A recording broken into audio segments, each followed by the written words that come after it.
message ferme. Sans circonlocution.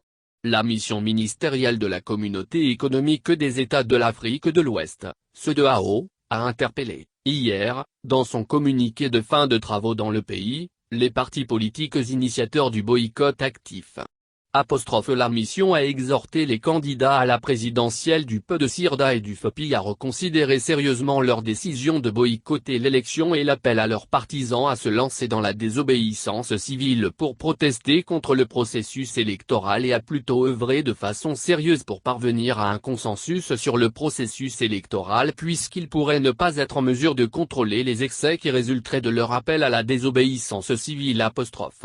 Les mots sont lâchés. Ne pas être en mesure de contrôler les excès qui résulteraient de leur appel à la désobéissance civile.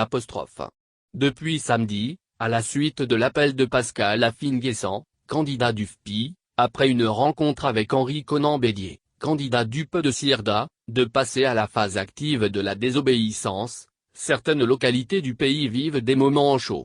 On a dénombré, après 48 heures de heurts à Bongouanou, 3 morts et une vingtaine de blessés. À Abidjan, il y a eu l'incendie d'un bus. À Benoît, la ville était une nouvelle fois en ébullition. La mission sous-régionale a fermement condamné ces actes récents de violence et appelé toutes les parties à faire preuve de plus de retenue. Outre cela, elle est revenue sur la responsabilité des uns et des autres dans les événements en Côte d'Ivoire. Ici, nous sommes dans un schéma de pollueur-payeur. La mission a appelé tous les candidats et leurs partisans à faire preuve de tolérance et à éviter les propos incendiaires et les discours haineux qui pourraient conduire à la violence et rendre responsables les auteurs et commanditaires, individuellement ou de manière collective. Pour les émissaires de la CEDEAO, les candidats doivent se focaliser sur des points réalistes devant aider au dénouement des différends, en vue d'une participation inclusive, transparente, crédible et non violente à l'élection présidentielle.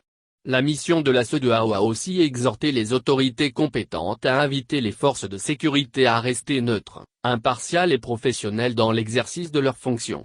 Elle a également assuré les autorités ivoiriennes et les parties prenantes du soutien continu de la CEDEAO au processus électoral, afin de contribuer au maintien de la paix et de la stabilité de la Côte d'Ivoire.